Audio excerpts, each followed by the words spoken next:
This is everything you need to be doing before the next big update. Let's talk about it. What's good, YouTube? NoGoodEman coming to you today with a checklist before the update. So guys, yes, the time has finally come. We're talking about the March update. Get ready guys, because we've got 5 brand new things to talk about before the boy Goto Ryuji comes through, before the new shadows come through and everything in between. But before we talk a single thing, y'all know what to do. Leave a like on the video. If you're new, go ahead and subscribe to that channel, turn on post notifications so you don't miss a live or an upload, and finally support your boy on that memorable website so you can get those free codes. But anyways, let's go ahead and get straight into it. Number 5 is going to be getting ready for the new Sunjinu weapons that's going to come. Now, currently in the meta game, we are currently focused on the fire meta for Sunjinu. So as you can see, things like Fan of the Fire Demon and the Phoenix Soul are the best weapons to use. Now, Goto Ryuji is rumored to be a windbreaker. Now, of course, if he's going to be a windbreaker, that might mean that Netmarble is getting ready for wind elemental metas. Of course, we already have a very strong wind elemental sword or dagger, really dagger or sword, Demon King Longsword, Demon King daggers, but I do think we're finally going to get a weapon that boosts these. So kind of like what the Fan of the Fire Demon was for the Phoenix Soul, I do imagine that we're going to get that for the Demon King daggers, for the Demon King Longsword. And then of course, if you already have those, you don't really got to worry about that. But if that new weapon does come through, then I must say that you guys need to make a decision whether you are going to craft Fan of the Fire Demon or not. As you guys know, you guys are able to craft Sunjinu weapons up to 2 times. I wonder if it's going to stay at 2 now or stay at 1 of 1. Don't really know, but regardless, make sure you guys stack up on these special player weapon designs before that new update comes through. There is 2 places to get this. The first one's going to be in Celebration Coin Exchange. This is definitely tied into your SSR draws.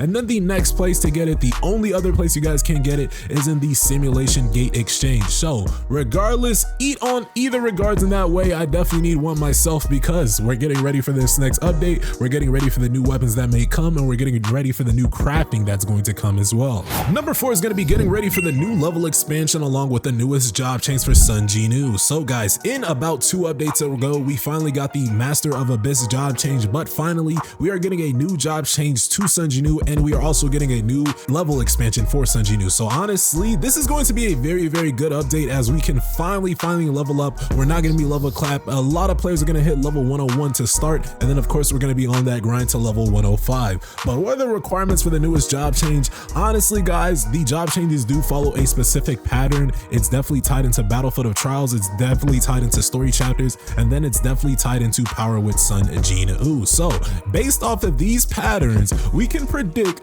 that you're definitely going to have to clear at least Battlefield of Trials floor 50. So go ahead and start doing that now. And then if it's tied into story chapters, the newest story that's going to be added, which should be the hidden chapter stories, you will have to probably clear that likely. And then of course it's going to be on normal mode, so it's going to be pretty easy to clear. And then the last requirement might be a total power requirement for Sunjinu. So currently my Sunjinu is very strong, but of course the power requirements is probably going to be something like 800 or 1800, or what is it, 180,000 to 200,000 total power for Sunjinu. So look forward to that. Definitely if you're on the lower end, then look to improve your Sunjinu's total power. Number 3 is going to be getting ready for Ice Switch Bestie and the Shadow skill upgrades. So guys, in this next update, we are finally going to get the ability to get a new shadow added to our lineup. We're talking about Ice Switch Bestie, and honestly, she is going to be an insane shadow to use, because as of all the shadows right now, apart from Barika of course, or Blades if you call them that,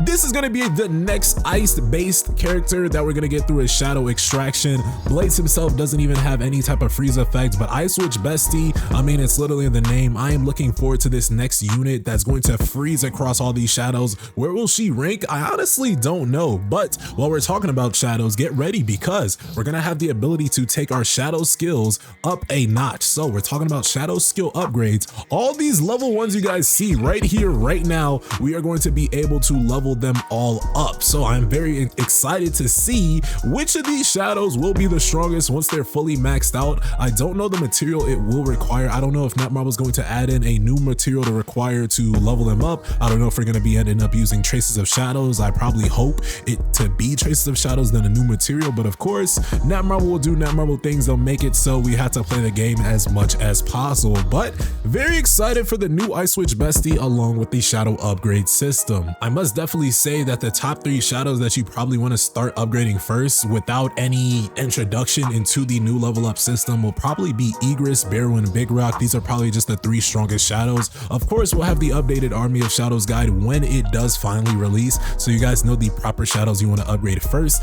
and foremost. Number 2 is going to be getting ready for the Simulation Gate regular system. So finally, we are going to be headed into the regular season for Simulation Gate, but what will it look like? Honestly, I don't know, guys. You guys probably, your guess is better than mine. Comment below what you think Simulation Gate regular season will look like. Of course, we're going to be competing against other players in that regard, so I don't know if it's going to be speed run based on whatever tier you do. I don't know if it's going to be score based, more like Power of Destruction. So it could be either more like Battle for the Time, it could be either more like Power of Destruction, it could be a combination of the two, which would be very interesting to see. But regardless, pay attention to things like that algorithm of the week. Make sure you guys are tackling the tier that you can. So a lot of players are tackling tier 15 right now, but I do hear that the tiers will get harder and harder. So higher difficulty battles are going to be coming through, so make sure you are getting as strong as possible. Make sure you are effect amplifying your hunters so you guys are strong enough to tackle whatever you're gonna face. As you can see, I'm a little bit lacking on my amplification, but I did finally get the nice analysis speed cooldown, so that's gonna be very fire to play with. And last but not least, you guys knew what I was gonna say. Number 1 is gonna be finishing your timed events. Now hear me out, because there's actually a lot of timed events that you guys do want to pay attention to. As I record this video, there's gonna be a timed event literally coming out tonight. We're talking about the Artifact Hunter Reset Growth event. So in that, you guys will have the ability to basically reset certain hunters' growth value. Let's say you have a underutilized hunter. Let's say, I don't know, let's say Isla Wright. Isla Wright's definitely not underutilized for me, but let's say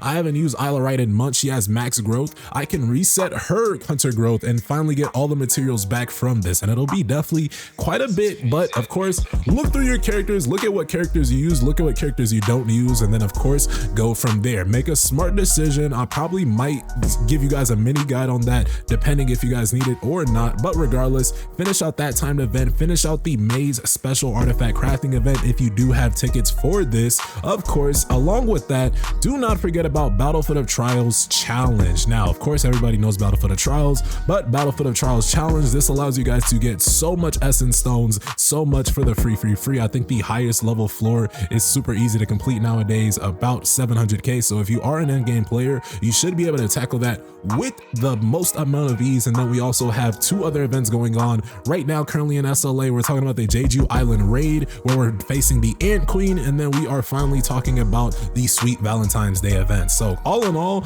go ahead and get yourselves a sleeked out Woojin Chul. Go ahead and get you guys those nice free rewards, and then play out the Jeju raid and look forward to the events to come in the month of March. But with that, what do you guys think of the checklist for March? Go ahead and leave your thoughts, theories, and comments below. Don't forget to subscribe to the channel, turn on post notifications. With that, I'll see you guys in the next one. Y'all take care. Peace.